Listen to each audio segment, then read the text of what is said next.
Suite et fin de notre série Un jour en campagne dans la capitale auvergnate. Aujourd'hui avec le maire sortant PS Olivier Bianchi, candidat à sa réélection pour un troisième mandat. Maxime Van Oudendijk et Stéphane Transau l'ont suivi toute une journée sur le terrain. Regardez. On pourrait appeler cela un meeting d'ultra proximité. Tout le monde dit que ça coûte pas cher, mais la somme de tout coûte cher. Dans cet appartement, le maire sortant de Clermont-Ferrand fait face à une douzaine d'habitants, pas forcément acquis à sa cause. J'étais assez étonné dans votre programme qu'il y ait peu d'engagement sur les sujets culture. Donc il y a la COPE, il y a le lieu-dit. Ouais, et il y a la cité du cours. Il y a la cité du cours. Ça fait pas mal en fait. L'exercice tient plus de l'explication de texte que du débat, mais en 1h30, le candidat ne cherche pas toujours à convaincre. Quand je fais une dizaine de réunions comme ça sur 3 ou 4 mois de campagne, j'ai une prise de température.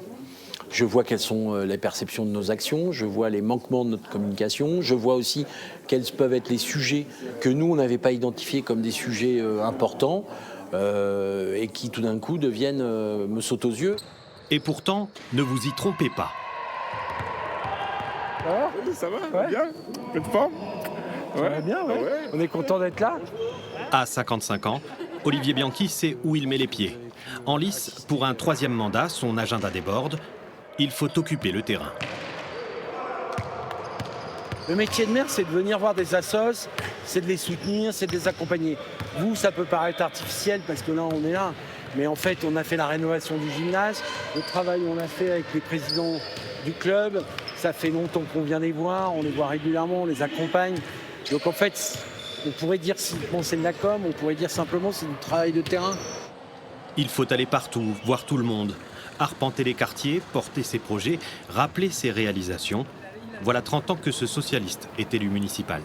D'évidence, c'est un avantage parce qu'en réalité, vous l'avez vu peut-être cet après-midi, on connaît bien les réseaux, on connaît bien les associations. Il faut assumer ce qu'on a fait, essayer d'expliquer. Il y a beaucoup de pédagogie à faire, mais en même temps, il ne faut pas se faire enfermer dans le bilan. Il faut être capable de proposer parce que les gens, ils veulent aussi savoir ce que vous allez faire pendant les 6 prochaines années. Embauche d'infirmières scolaires, rénovation thermique, plan senior. À chaque public, des mesures à mettre en avant. On va rénover des appartements en mode qu'on puisse les avoir toute une vie. Il faut être concret pour convaincre, mais aussi accessible. Bon, écoutez, pour les randonnées, ça sera lui qui viendra. Pour les cartes et les gueuletons, ça sera moi.